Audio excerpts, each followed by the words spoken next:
Minasyaitonirrajim. Bismillahirrahmanirrahim. Qala ahlu tarikh. Ucap sapa ahli tarikh walamma mata Muawiyah tulan samang-samang samati sapa Muawiyah.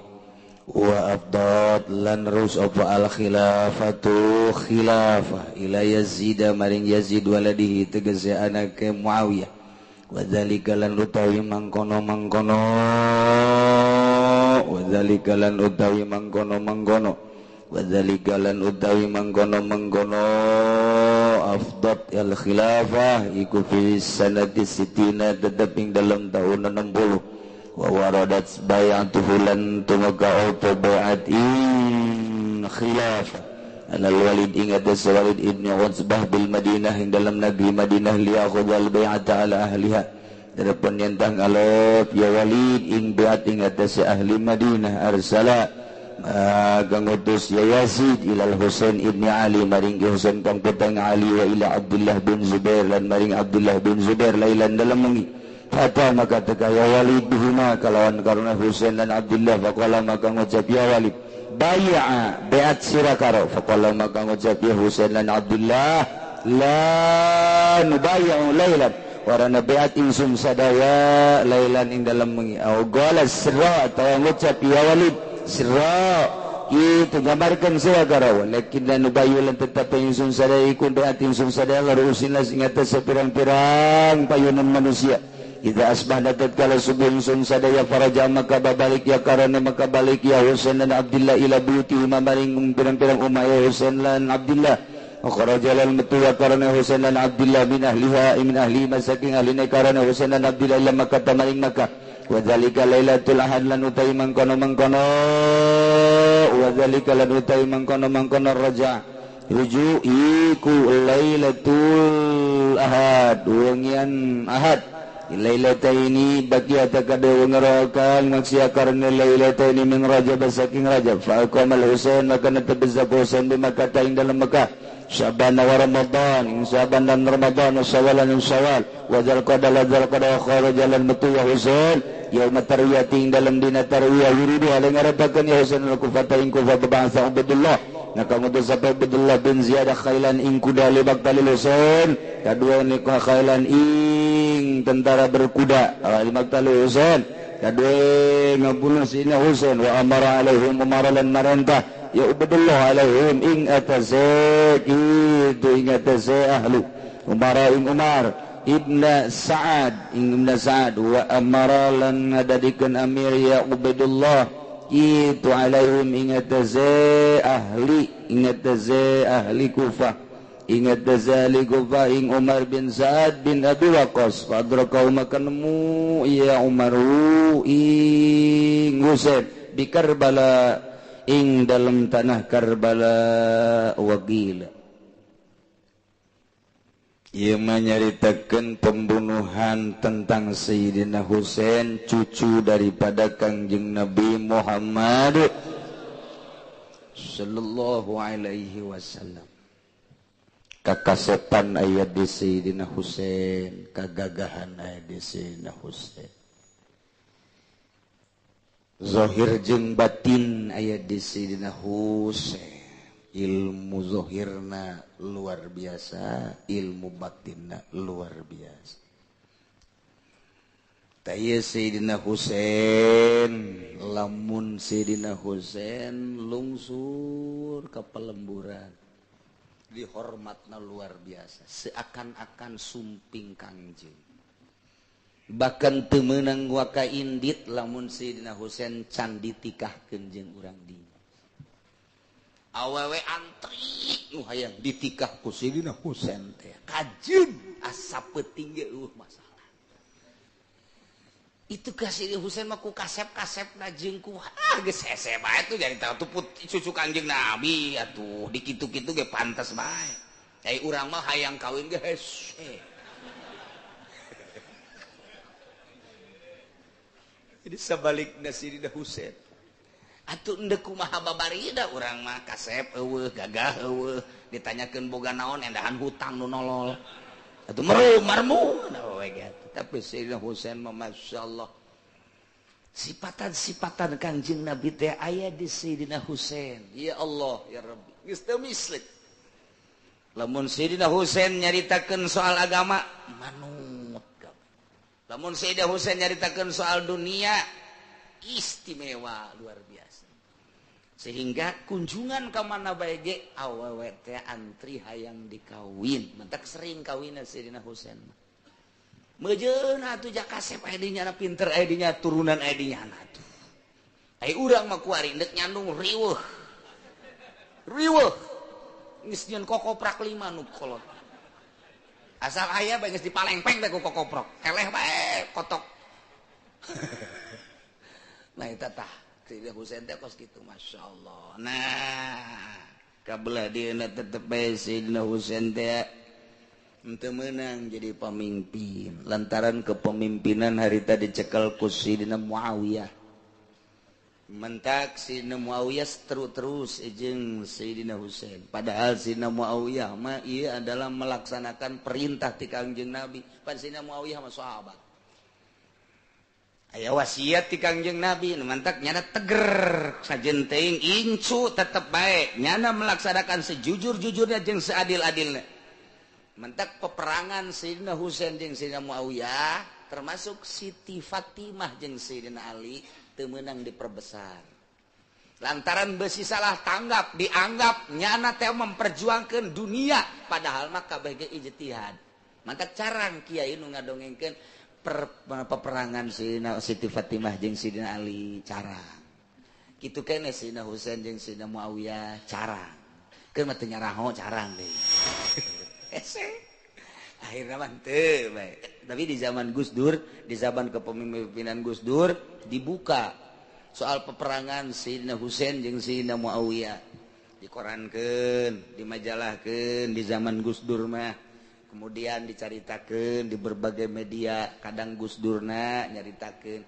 Sebab Gus Dur teh nu mantak nyaritakeun eta lantaran Gus Dur aya panitah jadi presidenna hampir seperti Sayyidina Muawiyah ketika nyana dinobatkan sebagai khalifah. Ngan nu apal tah kadinya mah hanya kiai-kiai nu nyarana hobe. Oh, aya persamaan. Satu nganobatkeun Gus Dur, guru Gus Dur 5 guru. Nganobatkeun bahwa Gus Dur harus jadi presiden di Indonesia. Eta teh masih 2 tahun kene ka jadi presiden. Guru na geus caritakeun harus jadi presiden. Mantak pede bae nya. Mantak di perjalanan Gus Dur teh ya. Da ieu lah didongengkeun antara Sayyidina Husain jeung Sayyidina Muawiyah. Koran, baheula teh aya koran naon gara? PKB teh boga koran naon gara? Sia sok ayo para rohani kitu heran aing mah. Ngomong atuh sia.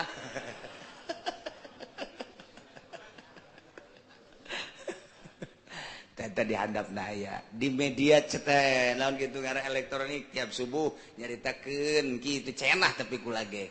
Peperangan Sayyidina Husain Gus Dur sorangan sakali-kali waktu nyaritakeun. Eta teh aya naon kok ieu Gus Dur nyaritakeun kitu bahkan dibuat di koran sampai tuntas. Oh, ternyata Sayyidina Muawiyah ketika naik dinobatkan sebagai khalifah, ia adalah diperintah, bahkan aya wasiat ti Kangjeng. Timbul para sahabat menobatkan Muawiyah. Nu matak sanajan incuna saja naon tetap bae tidak bisa. Harus Muawiyah saja. Gus Dur ge kitu. Tapi begitu naik, menang besa bulan. Rasanya saya nggak lama cek jadi presiden. Nyana geus boga pirasat, asalnya turunkeun aing gajian gugung lagi. Geus siap-siap bae celana pendek mana cek geuna ieu. Geus hese bae eta, kudu urang ngalakon ka dinya teh loba nu teu paham. Loba nu teu paham lah geus. Kajian teh mah geus teh nostalgia doang teh mah. Nah, boro-boro sasa kiai na ge atuh pan ngabenci-benci ka Gus Dur teh. Tinggal sanggeusna bae kaduhung, kadaruhungeun kabeh.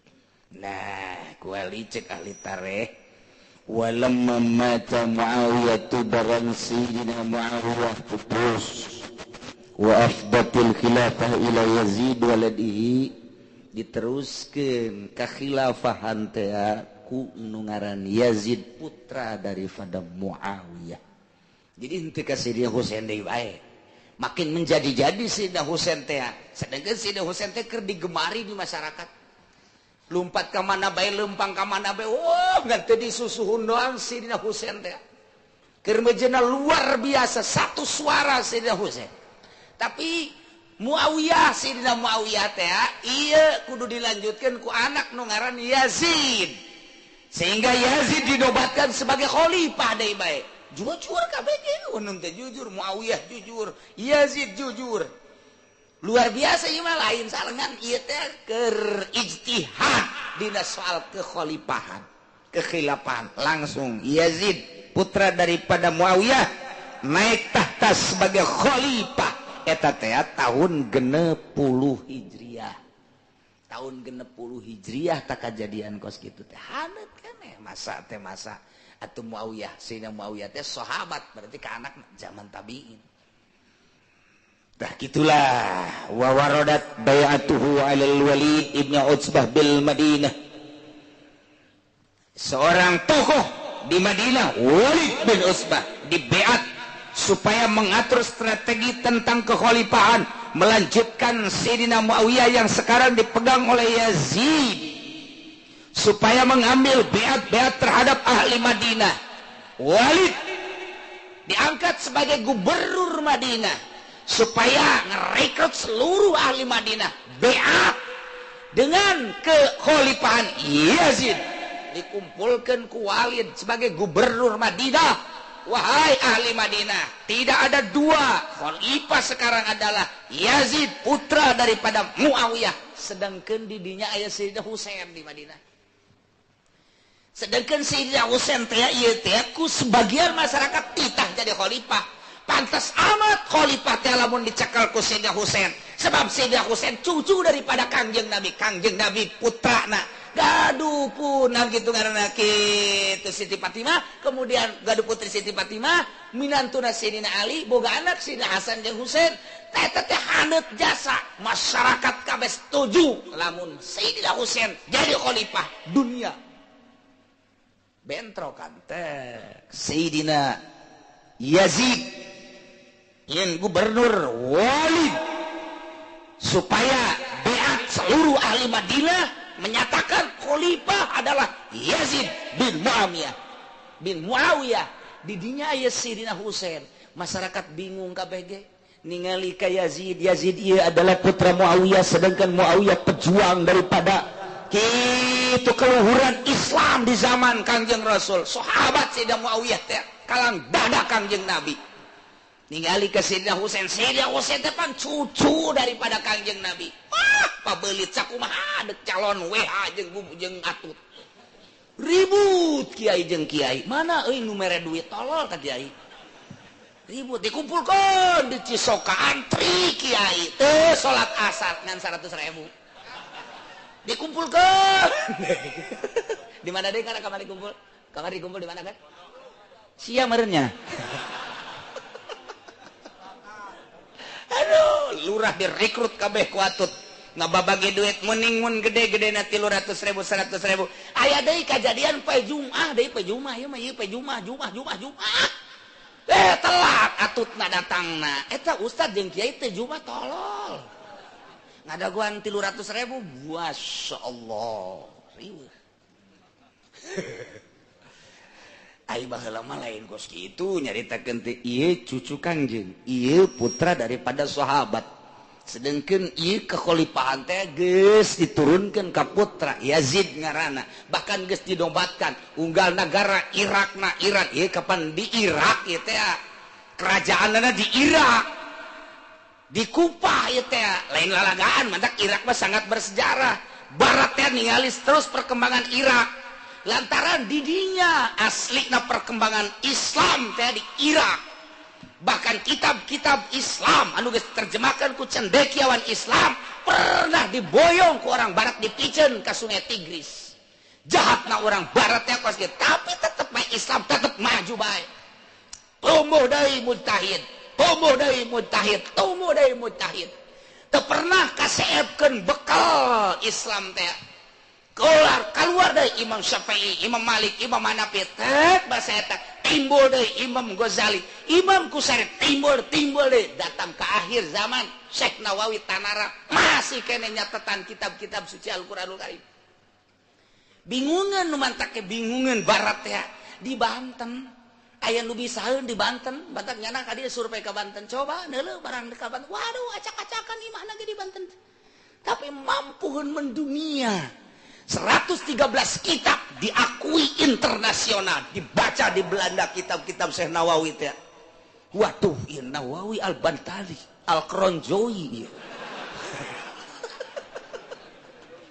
Masya Allah lain letik-letik jelema matak bongkar kuburan Syekh Nawawi milai eta teh naon ngaranna beko milai dek dibangun gitu tol mengkol ka dieu matak aya sisi tol tapi kuari dek aya pelurusan tol jadi tetap Syekh Nawawi kuburanana lain dibongkar tapi bakalna teh ieu kuari teh diurug jadi kuburan Syekh Nawawi kuari teh dikondisikan diurug we dibongkar mah milai deui tilu nu dibongkar Imam Romli Syekh Ibnu Hajar termasuk Syekh Nawawi dibongkar milai bae eta mah heran eta eleh teh beko nyin bekona bae tuh gagah tuh mal bisa ngalawan karo mata kuari lantaran eta teh planning tolna tetep kaluhureun kuburan Syekh Nawawi maka kuburan Syekh Nawawi dinyatakan oleh Raja Abdullah urug saja bakalna diurug jadi engke urang mal bisa zarah ka kuburan Syekh Nawawi mun jadi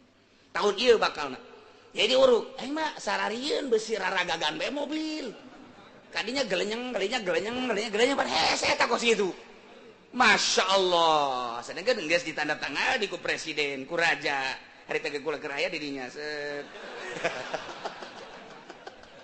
jeung lurah meureun aduh iyalah urusan kosgara itu terpercayaan Amerika Arab ge ya Wahabi soalna nah iya kejadian kan Walid di Madinah diangkat sebagai gubernur jelema dikumpulkan sa Madinah beat tentang kekhalifahan Sayyidina Yazid putra daripada Sayyidina Muawiyah dilaksanakan ketika dilaksanakan kemudian arsala ilal Husain ibni Ali wa ila Abdullah bin Zubair lailan datang tipeting kadinya Walid sebagai gubernur datang tipeting ke Sayyidina Husain jeung Sayyidina Abdullah untuk supaya beat. Assalamualaikum. Waalaikumsalam. Ceritana setelah obrol-obrol bahwanya sebagai gubernur titah ngabeat kaduaan cek gubernur Walid bai'a engkau berdua harus beat menyatakan kepemimpinan sebagai khalifah terbaru putra daripada Muawiyah yang bernama Yazid faqala cek Sayyidina Husain jeung Sayyidina Abu Ubaidillah saur anjeunna mithluna la nubayyu lailan kami moal beat ti peuting ogola seron walakinna nubayyu ala ru'usin nas idza asbahna bahasa Sayyidina Husain kami moal daek beat ti peuting teu bagus beat mah tetapi kami daek beat di hareupeun manusia ke isuk-isuk setelah manusia kumpul kami rek nyatakeun beat kepemimpinan ke khalifah bahwa khalifah adalah Yazid bin Muawiyah tidinya balik bae ka bumina di Madinah faraja'a ila buyutihima tidinya wa kharaja min ahlihima keluar langsung Sayyidina Husain jeung Sayyidina Abdullah berangkat ke mana si Ubaidillah ke mana ka Mekah ayeuna ka Mekah Sayyidina Husain bin Ali jeung Abdullah bin Zubair iya langsung ke Mekah jadi embung beat kehilangan orang Madinah setelah isuk-isuk teh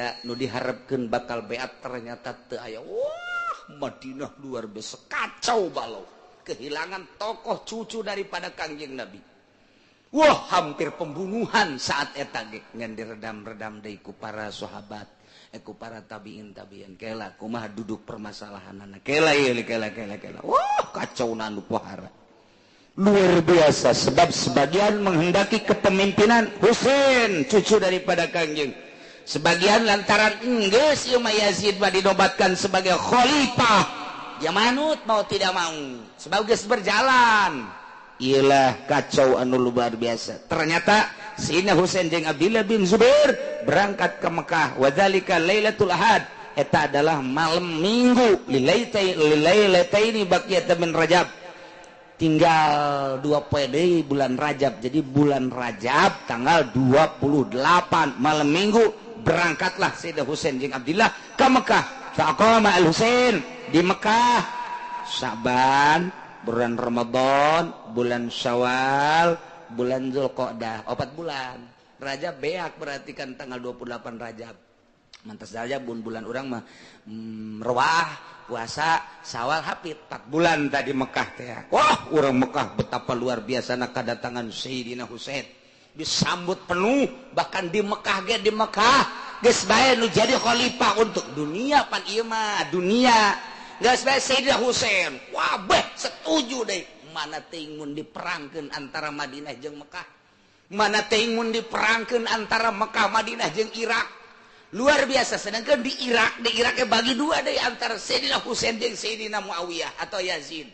Wah, kacau teh dunia teh saat eta teh. Luar biasa mantap teu meunang lamun lain keur ngaji kieu mah ye teu meunang.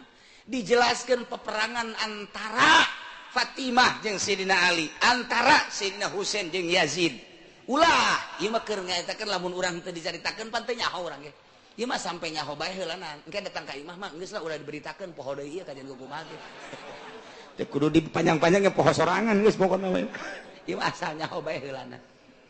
Ku urang di Terawang ke alam nu eta, Masya Allah, lamun Sayyidina Husain datang ke Mekah disambut ku urang Mekah satu suara Husain cucu daripada Kangjeng Nabi. Di Madinah bagi 2 antara Husain dan Yazid. Sedangkan geus aya gubernur di dinya Walid bin Utsbah. Irak nasorangan di Irak di Baghdad bagi 2. Suara Sayyidina Husain jeung suara Sayyidina Yazid. Wah, kacau luar biasa. Termasuk di Iran. Iran eta bagi 2, Husain dan Yazid.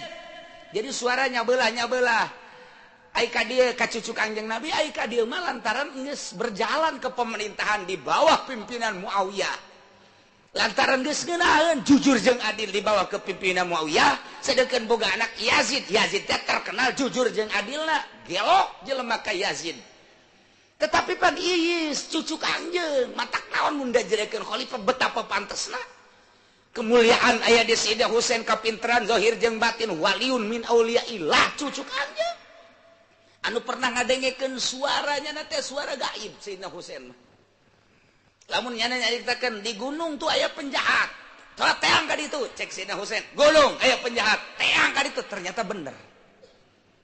Dek kaliwat, ulah kaliwat tuh, belah ditu tuh di lembah itu aya orai anu ngabahayakeun luar biasa. Di mana orang lewat kadinya bakalna dicaplok ku orai. Teang, dia teang bener. Dek urang kumaha deui atuh. Keistimewaan Sayyidina Husain teh luar biasa, zahir wa batin. Pan Kangjeng Nabi teh mere ilmu batin teh ka Sayyidina Ali, teh Sayyidina dikasih dia Husain. Turunan silsilah thariqah teh pan kadinya.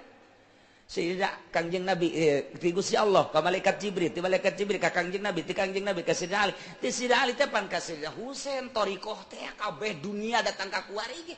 Nu matak bisa mengadengekeun suara-suara gaib anu bener kos kitu diangkat ku masyarakat wajar mun nyana diangkat jadi khalifah sangat wajar. Tan mata kacau di Irak, di Baghdad kacau, di Iran kacau, Mekah kacau, aya sebagian anu ka Yazid, Madinah kacau, kararacau kabeh. Sedengkeun hari teh pada usogok menyogok 100 300. Oh, pan kuari mah 100. Ngarokok tenang. Pakai meuli cangkong 50, pakai meuli rakok 50. Asuh tiis pan. Ngarep-ngarep deui rade aya deui. Nelpon ka lurah, rah ira aya deui. Emang rombongan neraka mah kos kitu puguh kada. Eta kos karar itu tah. Kuari mah bae lawan henteu. Nah, di dieu geus datang ka bulan Syawal naon kitu ngaranna? Rewah, puasa, Syawal, Habib. Geus datang ka bulan Habib wa kharaja yaumat tarwiyah. Maleman poe tarwiyah keluar yuridul Kufah dek menuju ke Kufah. Sayyidina Husain menuju ke Kufah lantaran nyana teh ieu kudu datang ke Kufah sebab orang Kufah mengharapkan kedatangan Sayyidina Husain anu kumaha duduk permasalahanna ieu apakah urang yen kudeta dikudeta bae Yazid teh atawa ieu teh urang kumaha nyieun deui negara khalifah kumaha ieu maka diundang ku sebab Mekah mah lain pusatna Mekah mah jang cicing Madinah jang cicing pusat pemerintah ngatur strategi tentang perpolitikan perekonomian jeung perbudayaan adalah Baghdad segera Sayyidina Husain berangkat menuju Kufah melanjutkan urusan-urusan negara tentang kekhalifahan. Nah, didinya di tengah jalan fa ba'atsa Ubaidullah bin Ziyad khailan limaktalil Husain. Lantaran suasana geus luar biasa kacau balona, maka Ubaidullah diutus untuk membunuh Sayyidina Husain. Amar alaihim Umar ibn Sa'ad bin Abi Waqqas. Kapanggih di Karbala masuk Sayyidina Husain melalui Iran di Iran ka dieu tah Karbala naon gitu batasan antara Iran jeung Irak di dieu aya ngaranna kampung Karbala kabelah dieuna Kufah saeutik deui teh ka Kufah di dinya lah dihantem Sayyidina Husain dibunuh Sayyidina Husain teh nu ngabunuhna adalah Umar bin Sa'ad bin Abi Waqqas pas di kampung Karbala tumbang Sayyidina Husain. Wah, dunia luar biasa menangis, kacau balau. Bahkan Yazid diamankan, mun keluar sarua we terbunuh.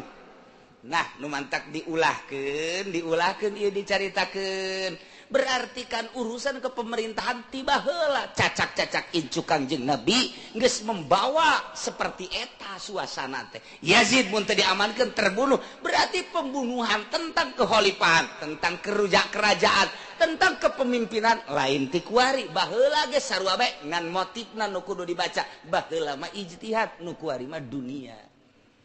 Anu mantak hese ngabedakeunana panjang kele dongengna ieu teh nyaritakeun soal ijtihadna pelebah mana mantak kiai-kiai di mana bae tutup tidak usah dipermasalahkeun dongeng eta nu ngabukukeun ge nu magabukukeun dipermasalahkeun tidak usah cukup orang-orang yang membaca hadis Nabi bae ti Bukhari sarahna ti Muslim sarahna Sunan Abi Daud sarahna tidak usah dibukukan dongeng-dongeng seperti ieu dongeng seperti Siti Fatimah jeung Sidale cukup hanya kiai-kiai bae nu ngadongengkeunana lain kiai mah ulah naon sababna nu lain kiai mah keluar ti majelis ditajong poho cukup geus sakitu asalnya ho bae mah heulana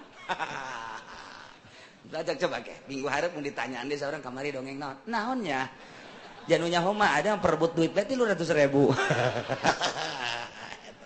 ieu mah dibuka ala kadar sebeberapa persen so teh kabeneran keur ngadongengkeun ieu urang ulah suuzon sing hade baik terhadap Sayyidina Husain maupun terhadap Sayyidina Yazid bin Muawiyah ulah sama sekali lamun kira-kira urang bakal suuzon piceun dongeng-dongeng eta cukup dongeng-dongeng Kangjeng Nabi baik perang Badar perang Uhud dan lain-lain sebagainya ieu mah salnya bae ternyata seperti eta mendak di Karbala lamun haolan ratusan ribu manusia datang ti unggal penjuru dunia anu ngadirikeunna dua negara Irak dan Iran geus teu kawadahan jelema asal pas maot haul kemaotan Sayyidina Husain dunia luar biasa Irak Iran mendirikan di Karbala kemudian lantaran perbatasan eta tadi dinya di Ultuf teh tah Amerika teh kaget Amerika teh kaget aya dua besar limpahan manusia